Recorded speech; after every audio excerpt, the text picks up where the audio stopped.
कैसे हो दोस्तों। स्वागत करते हैं आपको फिर से एक नए वीडियो में, जिसमें बात करेंगे अल्बर्ट आइंस्टाइन के बारे में। इनके बारे में 8 ऐसे फैक्ट आप जानने वाले हो जो पहले से आप नहीं जानते होंगे। लेकिन इससे पहले जान लीजिए कि अल्बर्ट आइंस्टाइन कौन थे।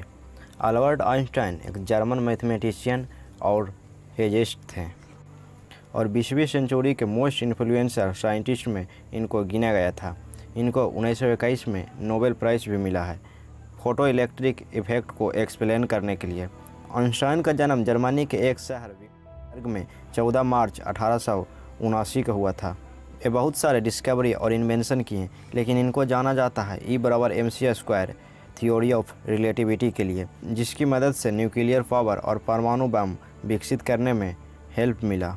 इसी समीकरण ने यह सुझाव दिया कि पदार्थ के छोटे छोटे कणों को बड़ी मात्रा में ऊर्जा में परिवर्तित किया जा सकता है और इसी की मदद से परमाणु बम विकसित किया गया।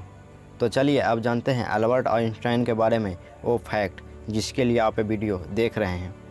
फैक्ट नंबर 1, बचपन में बोलने में इनको दिक्कत हुई थी। आइंस्टाइन 3 साल की उम्र तक नहीं बोलते थे। ये फैक्ट को इन्होंने अपने बायोग्राफी लिखने वाले को बताए थे। आज एक शब्द है आइंस्टाइन सिंड्रोम, जिसे डॉक्टर थॉमस शोवेल द्वारा बनाया गया था। जिनको बोलने में देरी हो रही है उनके लिए। फैक्ट नंबर 2, अल्बर्ट आइंस्टाइन को उनके शिक्षक एक अच्छा छात्र नहीं मानते थे और इन्हें आगे के रोजगार के लिए रिकमेंड नहीं किया गया था क्योंकि ये एम्प्लॉयमेंट के लिए सूटेबल नहीं थे। फैक्ट नंबर 3, फॉरगेटफुलनेस यानी भूल जाना इनको बचपन के दिनों से ही इनके पर्सनालिटी का एक बड़ा हिस्सा था। ये अक्सर अपना सूटकेस पीछे छोड़ जाते थे और चाबियों को भी अच्छे से नहीं रख पाते थे। फैक्ट नंबर 4, चौथा फैक्ट है इनके सिटीजनशिप के बारे में। आइंस्टाइन जर्मनी में जन्म लिए थे और यहूदी थे। इन्होंने 1896 में जर्मन नागरिकता को छोड़कर 1901 में स्विस नागरिक बन गए थे, लेकिन 1955 में एक अमेरिकी नागरिक के रूप में उनकी मृत्यु हुई।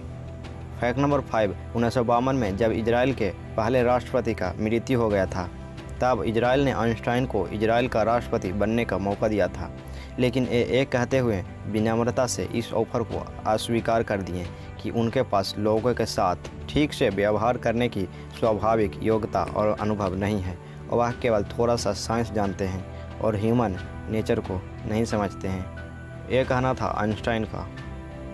फैक्ट नंबर 6, ये अपनी पहली पत्नी को डिवोर्स के लिए नोबेल प्राइज़ मनी पेड किए थे। तभी इनकी पहली पत्नी मेलिवा मैरिक इन्हें डिवोर्स देने के लिए रेडी हुई थी, लेकिन वो नोबेल प्राइज़ को बेच नहीं सकती थी। वो सिर्फ उनसे मिलने वाले पैसा ले सकती थी। इस प्राइज़ की राशि लगभग 32,000 तक जोड़ा गया था, जो उस समय के औसत प्रोफेसर के वार्षिक वेतन से 10 गुना ज़्यादा थी। फैक्ट नंबर 7, आइंस्टाइन मौजा नहीं पहनते थे और ये बाल कटवाना भी पसंद नहीं करते थे। फैक्ट नंबर 8, इनके फेवरेट वैज्ञानिक गैलीलियो गैलीली थे। और क्या आप जानते हैं कि सर आइजैक न्यूटन का जन्म गैलीलियो गैलीली की मृत्यु के वर्ष हुआ था और आइंस्टाइन का जन्म मैक्सवेल की मृत्यु के बाद हुआ था। आपको बता दें कि गैलीलियो गैलीली और मैक्सवेल ये दोनों भी एक साइंटिस्ट थे। तो ये था इनके बारे में कुछ इंटरेस्टिंग फैक्ट जो हम आपको कम से कम समय में बताने का प्रयास किए हैं। अगर आपको इस वीडियो में इनके बारे में कुछ भी नया चीज़ जानने को मिला हो तो आप इस वीडियो को शेयर कर सकते हैं और ऐसे ही वीडियो देखने के लिए आप हमारे इस चैनल को सब्सक्राइब कर लीजिए।